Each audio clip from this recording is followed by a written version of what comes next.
Hi friends అందరికీ ఈరోజు వీడియోలో గుత్తి వంకాయ మసాలా కర్రీ ఏ విధంగా చేయాలో చూద్దాం.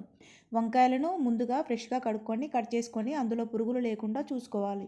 కట్ చేసుకున్న వంకాయలను ఉప్పు పసుపు వేసుకున్న వాటర్లో వేసి పెట్టుకోవాలి. స్టవ్ మీద ఒక ప్యాన్లో కొన్ని పల్లీలు, నువ్వులు, ఎండు కొబ్బరి ముక్కలు, జీడిపప్పు వేసుకొని వేయించుకోవాలి.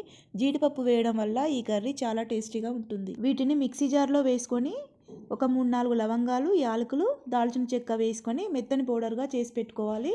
అలాగే ఉల్లిగడ్డలు, టమాటా ముక్కల్ని కూడా పేస్ట్ చేసుకొని పెట్టుకోవాలి. ఇప్పుడు కట్ చేసి పెట్టుకున్న వంకాయ ముక్కలను ఆయిల్లో ఫ్రై చేసుకోవాలి. ఇలా ఫ్రై చేయడం వలన వంకాయ ముక్క చేదుగా ఉండకుండా ఉంటుంది.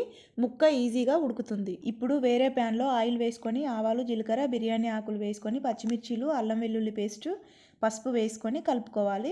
రెడీ చేసుకున్న ఆనియన్ టమాటో పేస్ట్ను కూడా ఇందులో వేసుకొని పచ్చివాసన పోయేంత వరకు ఫ్రై చేసుకోవాలి. నెక్స్ట్ ఇందులో చింతపండు రసం వేసుకొని కలుపుకోవాలి.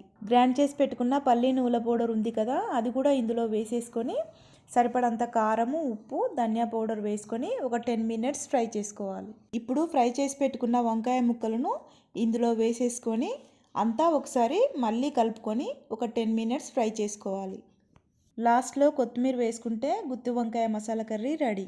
చాలా ప్రాసెస్ అనుకుంటారు కానీ మసాలా రెడీగా ఉందనుకోండి, మార్నింగ్ టైంలో లంచ్ బాక్స్లో కూడా ఈజీగా చేసుకోవచ్చు. ఈ వీడియో మీకు నచ్చితే ఒక లైక్ చేసి ఛానల్ని సబ్స్క్రైబ్ చేసుకోండి.